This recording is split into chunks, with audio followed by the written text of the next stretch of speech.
At Camp David, President Benjamin is sparring with Mike, who is the Secret Service agent leading the Presidential Protection Division and a former Army Ranger. The president's wife Margaret and his son Connor are there as well because the family is getting ready for a charity event. Mike helps them with every detail, proving he's a close family friend and not just an employee. When it's time for the event, it starts to snow heavily in the area. Mike organizes his bodyguard team to protect the president during the trip and the family gets split. Benjamin and Margaret are in a limousine while Connor and Mike follow them in an SUV. Suddenly a branch falls on the first bodyguard vehicle, making it slip on the ice and block the road. This causes a chain of accidents with the cars behind it. One of the Secret Service SUVs falls off the bridge and the limousine gets stuck on the edge. Margaret hits her head and falls unconscious. Thankfully, the rest of the cars stop just in time. Mike and the other bodyguards run to way down the back of the limo, giving Mike the chance to open the door. Benjamin tells him that Margaret's seatbelt is stuck, and the bodyguards try to open the other door too, but it's jammed. The president doesn't want to leave without his wife, however. The car is about to fall, so Mike cuts Benjamin's seatbelt with a knife and drags him out. The limousine then falls off the bridge, killing Margaret and the driver. 18 months later, Mike is still haunted by his guilt. He doesn't socialize much, and it frustrates his wife. Mike is currently part of the Treasury Department because he's been removed from the presidential security team. The director of the Secret Service, Lynn, tells him that Benjamin doesn't blame Mike for his choice. He removed him from the team because seeing him reminded him of his wife's death. Meanwhile, Benjamin is called to an important meeting. All his advisors are worried about the tension between North and South Korea, and Benjamin wants to avoid a war, so he agrees to meet with South Korean Prime Minister Lee. Extra security cars gather around the White House for the minister's arrival, and Lee brings his own men as well, including former U.S. Secret Agent Dave. At the same time,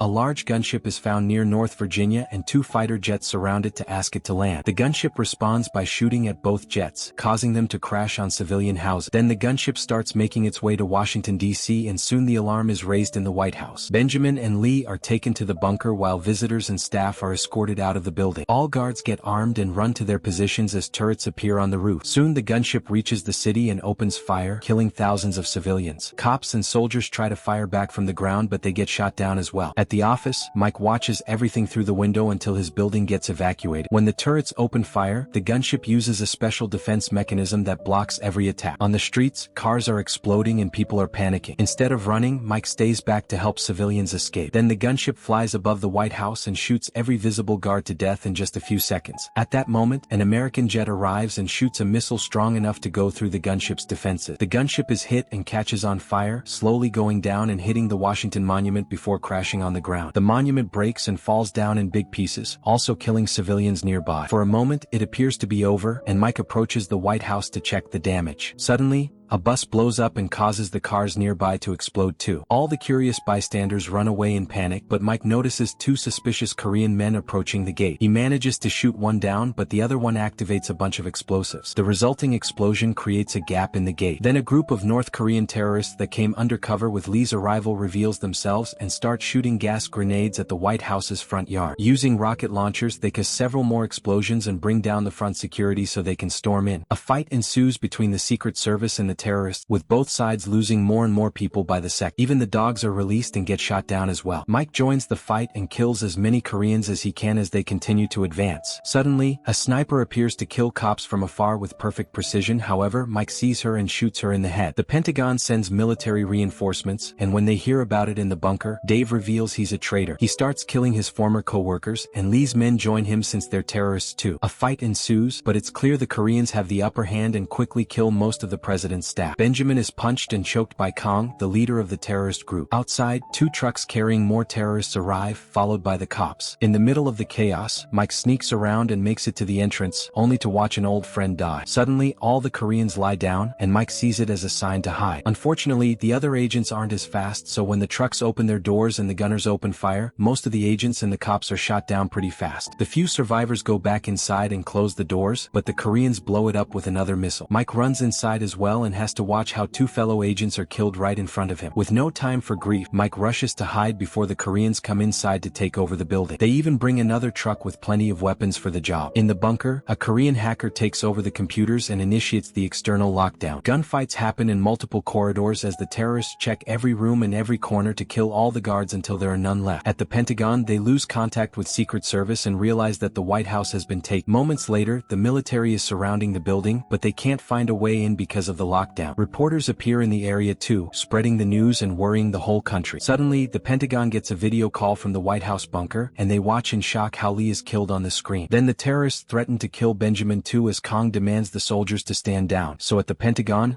they have no choice but to obey. After the call ends, Dave tells Benjamin to raise his hands. When Benjamin refuses, a staff member is killed on the spot, so Benjamin cooperates to prevent another death. Then his hands get tied to the railing. On the roof, the terrorists take down the American flag and send out a drone. Meanwhile, Mike sneaks around the corridors and finds the bodies of his former co-workers all over the place. After the lights go out, Mike bursts into the control room and quickly kills the Korean guard by stabbing him multiple times. Mike takes the guy's weapon and is furious to find a picture of Connor among them. Then he uses the confidential password to access a safe and retrieves a device that he connects to the computer. Using his thumbprint, Mike activates the special protocol and shuts down the system, which locks the hacker out too. Back to the bunker, Kong explains to Benjamin that he isn't interested in the nuclear launch codes. He wants to end the civil war dividing his country and help the civilians getting caught in it. Dave shows his support and Benjamin headbutts him for his betrayal, but Kong doesn't let him retaliate. Instead, he reminds his men to find Connor. Minutes later, Mike makes it to the Oval Office and uses his password to open another safe to find an emergency phone. He immediately calls the Pentagon, where the Speaker of the House, Allen, has assumed the role of acting president. The army men don't want to trust Mike since he was fired from the Secret Service, but Lynn comes to his defense and Allen reminds everyone Mike is their only hope now. While taking more guns from hidden spots in the furniture, Mike shares all the things he saw in the corridors like guards and explosives on the doors. He also tells them about the lockdown and says nobody will be able to come inside, so the Pentagon should use him to solve the situation. At that moment, a terrorist enters the room, and Mike immediately jumps on him to disarm him. Then the men start fighting hand to hand, and after exchanging a bunch of punches, Mike kills the guy using a Lincoln statue. At the same time, Kong calls the Pentagon again to ask the US government to recall the 7th Fleet from the Sea of Japan, to withdraw the American troops from the demilitarized zone, and to send him a chopper. If they don't cooperate or try to counterattack, he'll kill Benjamin and the remaining staff. After Kong hangs up, Lin starts arguing with the soldiers over what to do. They need to save the president and his son, but removing their troops could cause South Korea to fall in 72 hours. Benjamin decides to contact other countries before making a decision. In the bunker, Kong threatens the chairman of the Joint Chiefs Admiral until he shares his personal Cerberus code. Now they only need 2 more to detonate the US nuclear arsenal. Back to Mike, he calls the Pentagon and shows them the tattoo he's found on the dead man's body. Alan and Lin tell him their computers have detected that the first Cerberus code has been activated, but the only way to stop the process is changing the codes manually on the bunker's computer. Mike realizes the terrorists want Connor to exchange him for Benjamin's code, so Alan orders Mike to find the kid and protect him. Although the bunker has no access to the system anymore, the hacker can still access the old security footage and finds Mike sneaking around. Dave explains who he is and says he isn't a threat, but Kong sends out his men to find Mike anyway. Speaking of Mike, he makes it to the president's bedroom and hears something in the wall. By the time the terrorists burst into the room, Mike is gone. It turns out he's entered a secret passage on the wall where he finally finds Connor. While he sends a message to the Pentagon, Kong tells his men that the White House is full of secret passages and makes them open fire. Mike makes Connor run while he shoots through the wall as well, managing to kill one of the terrorists. The passage drops Mike and Connor into another room, so Mike makes sure the coast is clear before guiding Connor to the base. He removes a lid and sends Connor down a shaft while telling the Pentagon which entrance to watch out for. The army will have to act quickly because there are terrorists outside watching every vent hole. When a Korean man enters the basement too, Mike hides and waits for the right moment to surprise him from behind and choke him to death. Connor keeps on moving and is lucky to come out through an unguarded grill hidden by the garden plants. 2 American soldiers sneak around undetected to rescue Connor and quickly take him to safety. The Pentagon gets confirmation of this and Alan sends Mike to save the president next. Then Alan appears on TV to tell the general population not to panic because they'll solve things soon. In the hallways of the White House, Mike surprises 2 terrorists and fights them until he knocks them out. Then he ties them both up and asks for information, but the terrorists don't take him seriously and laugh. Mike immediately kills one of them and stabs the other's leg to make him talk. The man tells him Kang's name and that he's with the paramilitary organization known as Koreans for United Freedom. 40 commandos breach the gate and 28 are left. Mike shares all this information with the Pentagon, who knows Kong is one of the most wanted terrorists in the world. They didn't recognize him because nobody knew his face. His father was executed for crimes against North Korea and his mother was killed by an American landmine, which explains why he wants revenge revenge against both countries. It was Kong who planned the bombing of the British embassy in Seoul. The American army wants to attack, but Lin points out they can't do anything against the White House's tight lockdown. Mike agrees and convinces them to let him do some recon. While the terrorists install a bunch of explosives in the walls, Mike searches the hallways. Suddenly, Kang's voice appears in his phone, mocking him for letting Margaret die and doing the same now with Benjamin. When Mike tells him he's rescued Connor, Kong threatens to hurt his wife. Mike hangs up and Kong sends Dave after him. Then Kong starts beating up the Secretary of Defense, who refuses to give up her code. Benjamin can't stand this much cruelty and orders her to say her code, promising they'll never get the last one from it. The secretary reveals the number, and the terrorists enter it in the computer, which is detected by the Pentagon. Downstairs, Mike is startled by a shadow and pushes it against the wall, but he stops when he notices it's Dave because he doesn't know the truth. Dave pretends he's still on the American side, but while they discuss the situation, he says Kang's name, which he shouldn't know. Mike immediately gets suspicious, so Dave punches him. Another fight begins, and the men roll on the ground until Dave manages to disarm Mike. Then Dave tries to attack with a knife, but Mike is faster and stronger, so he blocks all the attacks and stabs Dave with his own weapon. After kicking him in the face, Mike asks for an explanation, so Dave explains he lost his way. Mike offers him redemption by taking out his phone so Dave can call Kong to tell him he's killed Mike. Now Dave can die in peace, so Mike ends his suffering. Afterward, Alan tells Mike they're out of time to stop the nukes, so they send out multiple aircraft for an aerial attack. The hacker finds them on her own radar, and the guards on the lower floor receive orders to bring out the big weapons. Mike sneaks into the cargo room and discovers the Koreans have Hydra 6, a powerful next-generation weapon that was supposed to be American. However, the army leaders still refuse to stop the aerial attack. A few terrorists then enter the cargo room, so Mike starts shooting them down while keeping an eye on Hydra 6. Unfortunately, he isn't fast enough, and the weapon goes out anyway. Hydra 6 shoots at a helicopter to make it crash. The other aircraft begin evasive maneuvers and shoot at the White House roof to try to kill the guards there. The American choppers aren't quick enough, and several soldiers are shot off their aircraft. Inside, Mike finally manages to kill the last guard and runs upstairs after stealing a rocket. Meanwhile, Hydra 6 shoots another helicopter, which also crashes on the ground. There are only 2 left, and Alan wants them to abort, but it's too late because these helicopters get shot down too. Mike makes it to the roof and shoots a rocket at Hydra 6 to blow it up, then tries to run but instead falls through a hole as the last helicopter crashes on the White House, causing a huge explosion and severe damage to the building. Afterward, Kong calls the Pentagon and kills the vice president as punishment for the aerial attack. He promises to kill Benjamin next if the Pentagon doesn't do what he requested, giving them an ultimatum to decide. Then Alan calls Mike to tell him they'll recall the troops, but Mike convinces him it's a terrible idea, so Alan gives him a short deadline to finish this before he gives out the order. Before going out, Mike calls his wife to assure her he's fine. Next, Mike calls Kong to tell him he's going down before blocking the bunker's comm system. A furious Kong and his men bring the secretary to the front door and make her walk out. Kong gets ready to kill her in front of the cameras, but at that moment, a hidden Mike shoots one of the terrorists and distracts the group. While all the men are trying to fire back at him, the secretary runs ahead and is rescued by the army. Mike continues to kill terrorists, using a sniper rifle until he's out of bullets and switching to a small gun to shoot them up close. Unfortunately, Kong runs to hide in the bunker again, so Alan considers the fight lost. The 7th Fleet is called back, and this appears on the news all over the world since it may mean a war blowing up soon. When Kong sees Alan has obeyed, the terrorists get ready to leave. Benjamin and the other hostages are chained up and dressed in black with their faces covered by bags. The terrorists dress like that too, so when they come out, the American snipers can't tell who is a good or a bad guy. The group leaves in the helicopter sent by the Pentagon, which barely gets to fly before it blows up. Everyone in the Pentagon despairs, thinking the president is dead. Mike watches the flames through the window and thinks it doesn't make sense, so he goes looking for Kong. His theory is correct because, in the bunker, Kong and his men still have Benjamin to use him as insurance. They hack the last code and activate Cerberus, programming the nukes to explode in their silos and destroy the USA. Then Kong detonates the explosives his men put in the walls earlier, which creates the perfect escape route. However, Mike is waiting for them there and quickly shoots 2 terrorists before jumping on the third to break his neck. Benjamin pushes Kong against the wall and starts fighting him for the gun, only for it to get accidentally fired. As the president collapses with a bullet wound in his stomach, Mike runs to Kong to start beating him up. He manages to land a good amount of punches before Kong brings out 2 knives, only for Mike to block all his attacks and easily disarm him. With little time left on the nuke countdown, the men continue to fight. Mike grabs one of the knives and tries stabbing Kong, who, after some struggle, manages to disarm him too. Kong pushes Mike against the wall and starts choking him, but when he looks away to check on Benjamin, Mike uses this distraction to hit his arm and bring him down. Once he's broken that arm, Mike grabs a knife and finally kills Kong. Afterward, Mike runs to the computer and follows instructions from the Pentagon to finally deactivate Cerberus. The sun is rising outside by the time Mike and Benjamin leave the building. Connor reunites with his father and Mike gets to hug his wife. Repairing the White House will take a while, but an American flag is soon flying again on the roof, and Mike is given back his job as head of the presidential security team.